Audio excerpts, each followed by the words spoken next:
Hi, welcome to Lies and Secrets channel. We hope you will have fun with us. Enjoy watching. As I stood in the bathroom enveloped by the steam of my shower, I never imagined that our beloved Milo would change the very fabric of our lives.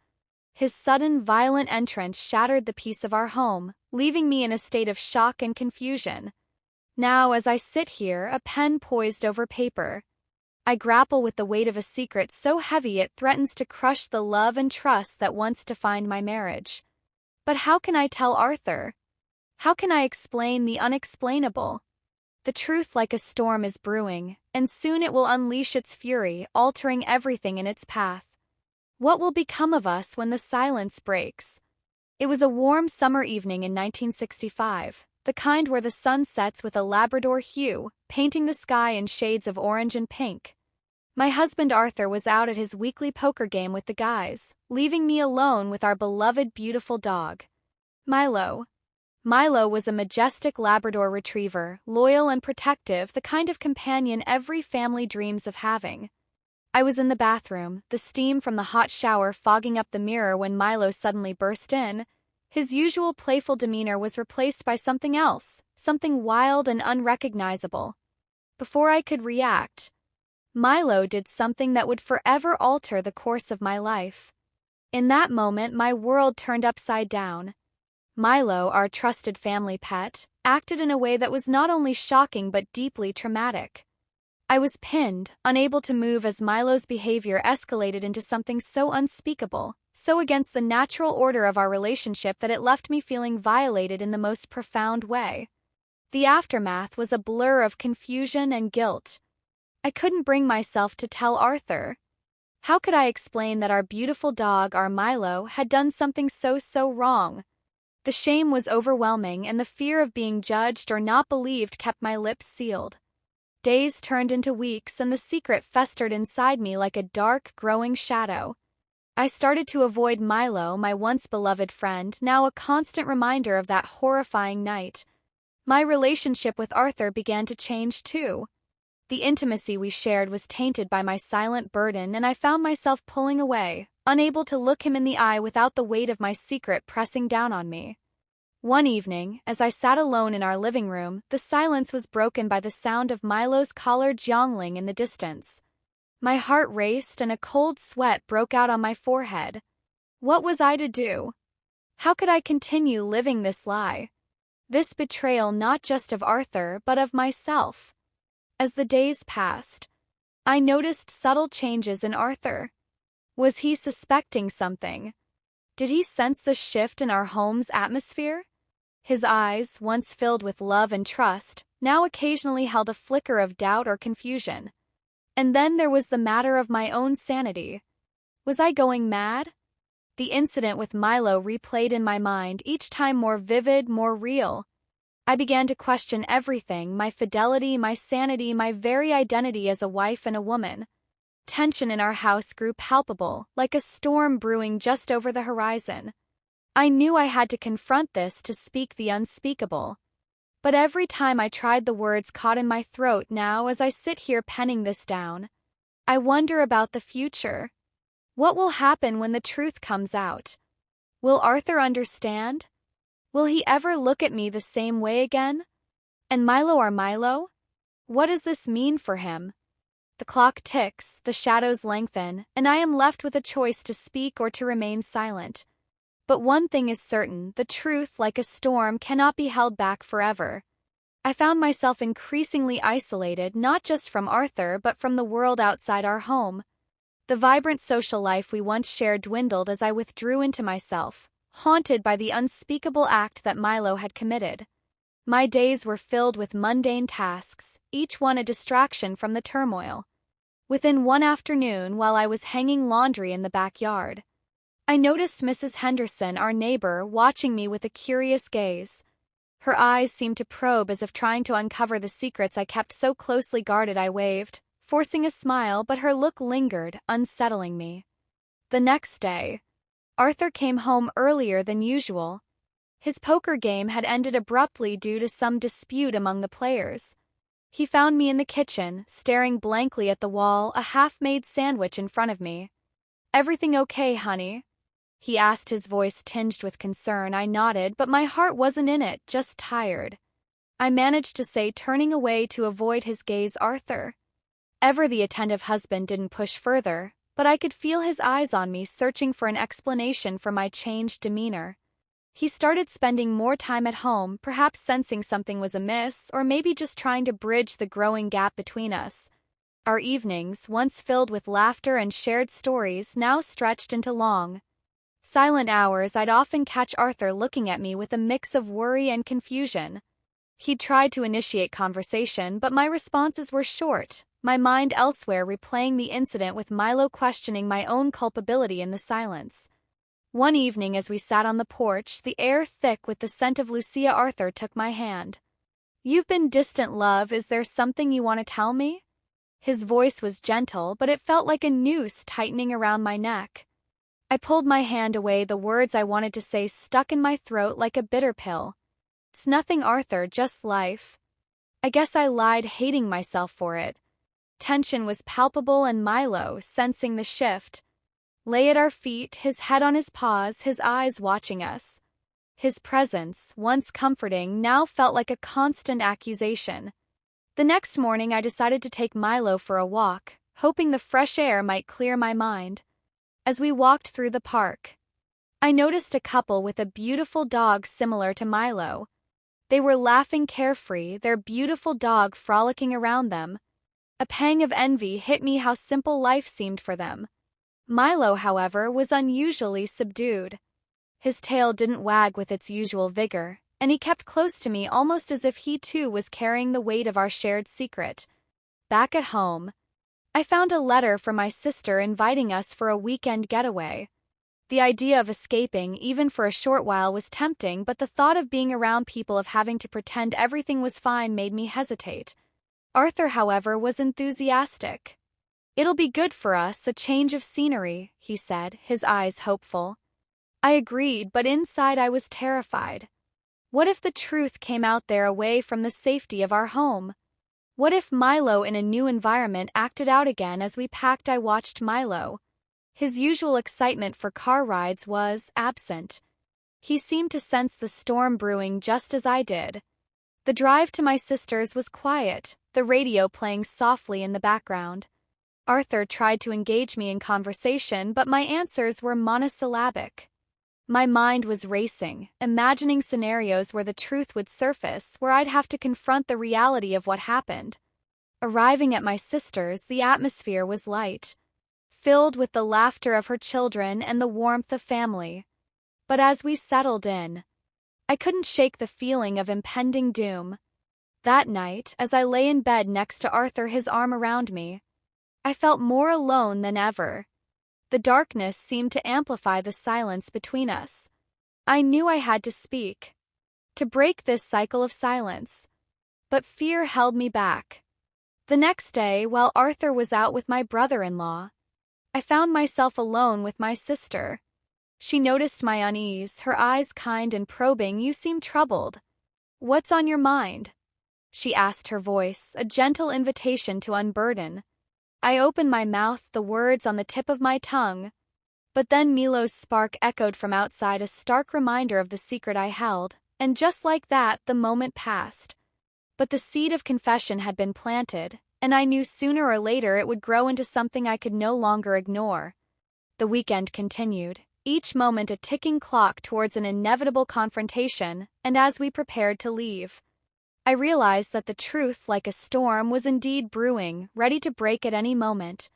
The drive back home for my sisters was tense, the silence between Arthur and me almost deafening. Milo sat in the back, his head resting on the seat, looking out the window with a mournful gaze. The weekend had been a temporary escape, but now, reality was closing in like a vice. Once we were home, the familiar surroundings did little to ease my anxiety. Instead, they seemed to amplify the weight of my secret. Arthur, perhaps sensing the shift in my mood, suggested we watch a movie together, hoping to recapture some semblance of normalcy. I agreed, but my mind was elsewhere, replaying the near confession to my sister. As we settled into the couch, Milo lay at our feet, his presence a constant silent reminder.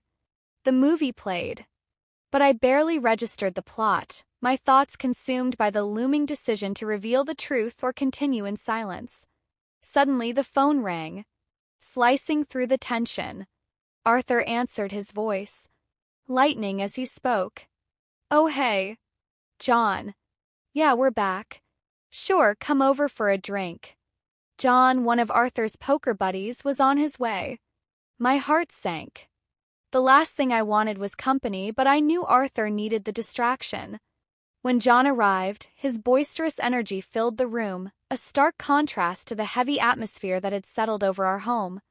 "Great to see you, John," I said, forcing a smile. "You too. Emma, you look different everything." Kka. His eyes searched mine, perhaps catching the strain I couldn't hide just a bit under the weather. I lied, feeling the walls of my deception. Closing in, the men chatted, their laughter echoing through the house while I excused myself to the kitchen. There I leaned against the counter, taking deep breaths, trying to steady my nerves. That's when I heard a low growl from Milo. I turned to see him at the kitchen door, his eyes locked on me, his posture tense. Was he reacting to my stress, or was there something more? My heart pounded as I remembered the incident, the violation, and now this new unsettling behavior. I returned to the living room where Arthur and John were now discussing a new business venture. Milo followed me, his steps heavy, his presence oppressive. As the night wore on, John's casual mention of a new neighbor, a single woman who had moved in down the street, caught my attention. "She's quite the locker," John said, winking at Arthur, who laughed it off. But the comment stuck with me.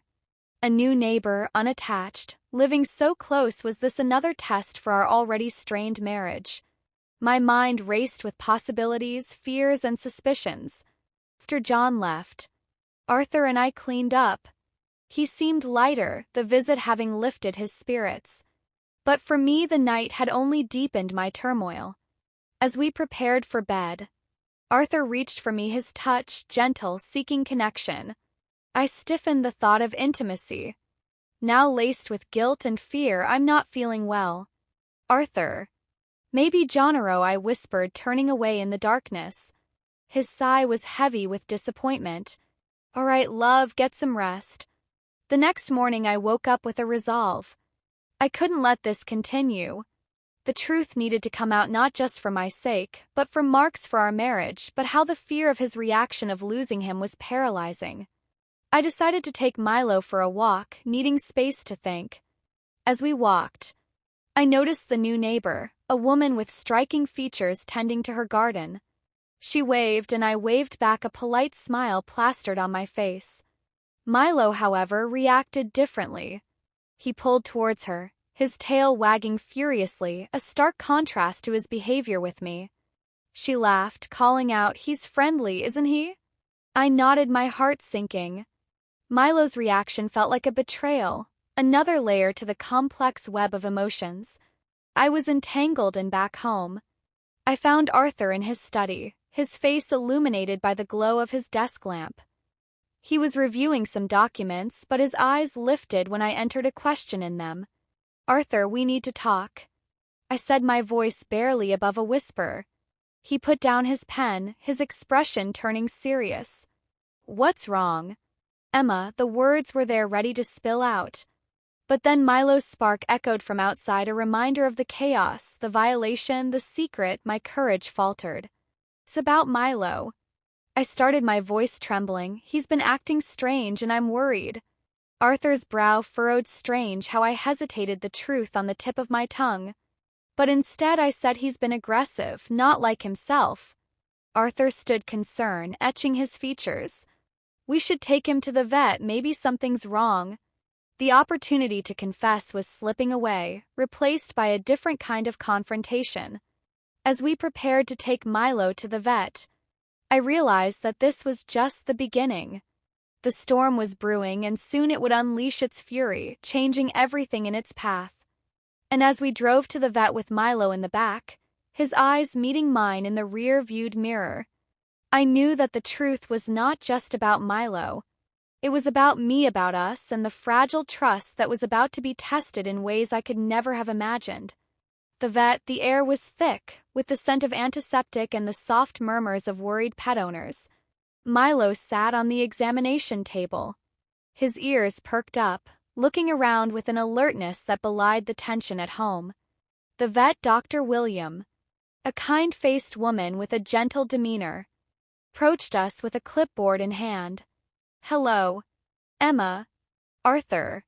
What seems to be the issue with Milo today?" she asked, her voice soothing. I glanced at Arthur, his face etched with concern. "He's been acting out of character, aggressive," I said, my voice barely above a whisper, the weight of the unspoken truth pressing down on me. Dr. William nodded. "Beginning her examination, let's see if we can find out what's going on." As she checked Milo, I watched, my heart racing every touch. Every look from the vet felt like an investigation into my own soul. Milo remained calm under her hands, a stark contrast to his behavior. "With me he seems healthy," Dr. William concluded. Looking up, no signs of physical distress or illness. Sometimes behavioral changes can stem from environmental or emotional factors. "Has anything changed at home?" Arthur looked at me, his eyes searching for an answer I couldn't give. "Not that I'm aware of," he said, his voice tinged with confusion. I felt the room closing in, the walls of my secret narrowing around me. "Maybe it's just stress," I offered, my voice shaky. Dr. Williams suggested some behavioral training and recommended a specialist. It might help to address any underlying issues Milo might be picking up on. As we left the vet's office, the drive home was silent, the radio off, the only sound, the hum of the car's engine. Arthur's hand reached for mine, but I couldn't bring myself to take it, the guilt too overwhelming. Once home, I retreated to the kitchen, needing space to breathe. Milo followed his eyes on me, a silent plea or perhaps an accusation, I couldn't tell anymore. The next day, Arthur announced he was going to meet with a new neighbor under the guise of welcoming her to the neighborhood. My heart sank. "I'll go with you," I said quickly, not wanting to be left alone with Milo or my thoughts. The neighbor, whose name was revealed to be Isabella, greeted us with a warm smile. She was indeed striking, her presence almost magnetic. Milo, as if to add insult to injury, bounded over to her tail, wagging completely at ease. "Milo seems to like you," Arthur laughed, his eyes lingering on Isabella a moment too long for my comfort. "He's a sweetheart," Isabella replied, her voice melodious. "You both have a beautiful home." The conversation flowed easily between them while I stood there feeling like an outsider in my own life. The seed of doubt planted by John's comment about Isabella grew into a gnawing. Suspicion was Arthur's interest in her more than neighborly. That evening, after Isabella left, Arthur was in high spirits, talking about how nice she was, how she had just moved from out of state. I watched him, my heart heavy with a secret that was tearing us apart, now compounded by this new fear. "Arthur," I started, my voice trembling, "do you find her attractive?" He looked at me surprised. "She's a nice person." "Emma, why do you ask?" I couldn't hold it in any longer. "Because I see the way you look at her, and with everything else, I'm scared." Arthur's expression softened and he moved closer, taking my hands. "Emma, what's really going on? You've been distant and now this talk to me." The moment was there, the perfect storm of confession. But as I opened my mouth, Milo's bark from outside shattered the fragile moment. I pulled away, the words dying on my lips. "It's nothing, Arthur. I'm just not feeling myself," I said, turning away, the lie tasting bitter. Arthur cited frustration evident. "Emma, we can't go on like this. If there's something you need to tell me, please just say it." The night stretched on, the silence between us, a chasm. I lay awake, listening to Arthur's steady breathing, feeling the distance grow. The truth was a storm, and I was at its epicenter, unable to escape its path. The next morning, I found myself alone with Milo again. His eyes, once full of love, now seemed to hold a question, a challenge. I took him for a walk, needing to clear my head to find the courage to speak. As we walked, my mind replayed the incident, the violation, the fear, and now the suspicion of Arthur's potential infidelity. Park was quiet, the morning mist still hanging low, creating an eerie, almost surreal atmosphere. Suddenly, Milo pulled towards a familiar figure in the distance. It was Isabella jogging with her beautiful dog. My heart skipped a beat, as Milo's behavior mirrored his reaction to her the day before morning. Emma Isabella called out, her smile bright. I forced a smile back, my mind racing. Morning. Saw. Milo's tail wagged, his body language clear. He liked her. Perhaps too much. Was this another betrayal, or was I reading too much into it? My thoughts were a whirlwind, each one more chaotic than the last. Milo. Come on. I called, my voice sharper than intended. He hesitated, his gaze lingering on Isabella before reluctantly following me. As we continued our walk, the silence between us was thick with unspoken words. Milo's behavior was a mirror to my own turmoil, reflecting the confusion and betrayal I felt. The park, usually a place of peace, now felt like a stage for my unraveling life. Back at home, the house was eerily quiet. Arthur was in the garage tinkering with his old car, a project he'd taken up to fill the void our strained relationship had created. I watched him through the window, his focus intense, his movements deliberate. Was he avoiding me? Or was I just projecting my own fears onto him? I sat down at the kitchen table, the weight of my secret pressing down on me like a physical force. The phone rang, startling me from my thoughts. It was my sister, her voice cheerful, oblivious to the storm brewing in my heart. Hey, Emma, how is the vet visit with Milo? She asked. It was fine. I replied, my voice hollow. They didn't find anything physically wrong with him. That's good to hear, but you sound off everything. Okay. I hesitated, the truth on the tip of my tongue. It's just complicated.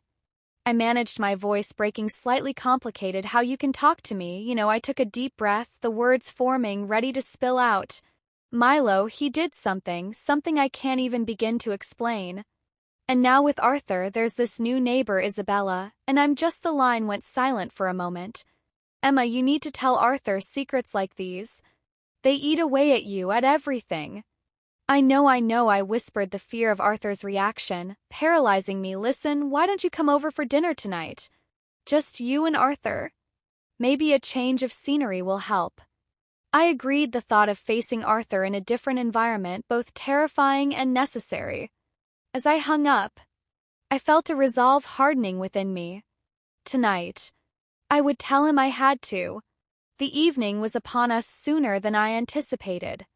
Arthur, unaware of the storm about to break, was in high spirits, talking about his day, his project, anything to fill the silence that had grown between us. I dressed carefully, choosing an outfit that felt like armor, preparing for the battle of words that was to come at my sister's. The atmosphere was warm, filled with the aroma of her cooking. Her children played in the background, their laughter a stark contrast to the tension I carried.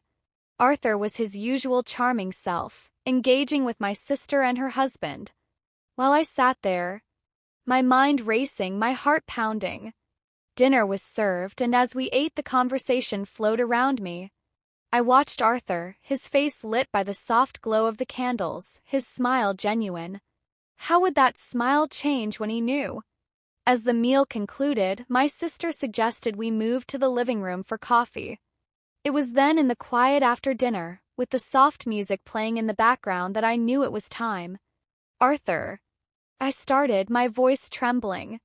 There's something I need to tell you. He turned to me, his expression shifting from casual to concerned. What is it? Emma? I took a deep breath, the room seeming to close in around me.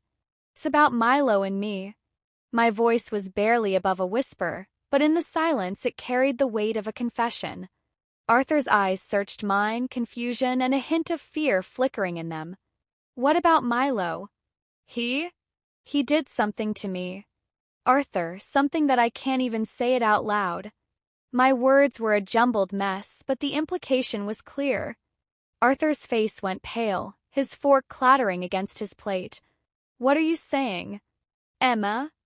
I couldn't look at him. my gaze fixed on the floor. He violated me. Arthur. I was in the bathroom and he forced himself on me.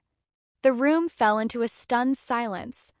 My sister's hand found mine, squeezing gently, offering silent support. Arthur's reaction was slow, his mind processing the unimaginable. Emma, why didn't you tell me sooner? His voice was a mix of shock and hurt. I was scared. Arthur, scared of how you'd react, scared of what it would mean for us for Milo. Arthur stood abruptly, his chair scraping back. He paced, his hands running through his hair. This changes everything, he muttered, more to himself than to us. The air was thick with tension. Truth now out, raw and exposed. My sister's husband excused himself, taking the children upstairs, giving us space. Arthur, please, I need you to understand. I didn't know how to handle it. I was afraid you'd think it was my fault or that you wouldn't believe me. Arthur stopped, pacing, his eyes meeting. Mine filled with a tumult of emotions. I need some time, Emma. This says need to think. He walked out. Conclusion. The door closed behind Arthur with a soft click, leaving a silence that was almost deafening. I sat there, my heart pounding in my C*******T, the confession hanging in the air like a thick fog. My sister, ever the pillar of support, moved closer, wrapping her arm around me. It's going to be okay. Emma, he just needs time. She whispered, her voice a soothing balm to my frayed nerves. The minutes stretched into what felt like hours. I stared at the door, waiting, hoping for Arthur to return. Truth was out now, like a storm that had finally unleashed its fury, leaving devastation in its wake. But with the storm came a strange sense of relief, the burden of secrecy no longer weighing me down. When Arthur finally came back, his face was unreadable. He sat down across from me, his eyes not quite meeting mine. Emma. He began, his voice hoarse. I'm sorry for walking out like that. It's just a lot to process. I nodded, understanding the complexity of his emotions. I know, Arthur. I'm sorry. I didn't tell you sooner. He took a deep breath, his gaze finally lifting to meet mine. I believe you, Emma, and I'm sorry for what you've been through. But what do we do now about Milo, about us? Question hung between us, heavy with implications. I think Milo needs to go, I said, my voice firm. Despite the sadness that accompanied the decision, he can't stay here, not after what happened. Arthur nodded slowly. I'll take him to a shelter. Jonaro, they'll find him a new home where he won't be a threat. The decision was made, but the air was still thick with unresolved tension in us. I asked, my voice barely above a whisper. Arthur reached across the table, taking my hand. We need to work through this, Emma, together. It won't be easy, but I want to try. I love you and I believe we can heal from this. Tears welled up in my eyes, relief flooding through me. I want that too, Arthur, more than anything. The next day we took Milo to the shelter. It was a somber drive, the car filled with a silence that spoke volumes. Milo sat in the back, his head low as if he sensed the finality of a journey. The shelter. We explained the situation, ensuring Milo would be placed in a home without children or vulnerable individuals. Leaving the shelter, Arthur and I drove home in silence, each lost in our thoughts. The house felt different without Milo, dear, but there was also a sense of peace, a beginning of healing. Over the next few weeks, Arthur and I attended therapy sessions. We talked about everything, the incident, our feelings, our fears, and our hopes for the future. It was painful, raw, and sometimes it felt like we were tearing open old wounds. But with each session we grew closer, understanding each other in ways we hadn't before. One evening, as we sat on the porch, the air crisp with the promise of autumn, Arthur turned to me. Emma, I've been thinking maybe we should move, start fresh, somewhere new without the shadows of the past. The idea was both terrifying and exhilarating, a new beginning. I murmured, considering the possibility. Yes, Arthur agreed, his hand finding mine, a place where we can rebuild not just our home but our trust, our love. We started looking at houses in different neighborhoods, away from the memories that clung to our current home. Process was therapeutic in its own way, a symbol of our commitment to moving forward. As we signed the papers for a quaint house by the lake, I felt a lightness I hadn't known in months. The new house wasn't just a structure, it was a promise, a fresh canvas for our lives. The move was a blur of boxes and furniture, but with each item placed in our new home, the past seemed to recede a little more. We painted the walls, chose new furniture, and made the space ours. One night, as we lay in our new bed, the moonlight casting a soft glow through the window, Arthur whispered, "I love you, Emma. I'm sorry for everything, and I'm grateful. We're here together." I turned to him, my heart full. "I love you too. Arthur, we've been through a storm, but we're here stronger for it." The story of our life together was far from over. There were still moments of doubt, of fear, but also of immense joy and love. As we settled into our new life, I realized that while the truth had once threatened to tear us apart, it had also been the catalyst for a deeper connection, a more profound understanding of each other. And as I looked out at the tranquil lake, I knew that our journey was just beginning. The future was uncertain, but it was ours to shape with Arthur by my side. I felt ready to face whatever came next, knowing that together we could weather any storm, and my story ends here. If you feel that this story is meaningful and brings useful lessons, please like and subscribe to the channel to support me. Thanks for listening, and see you in the next videos.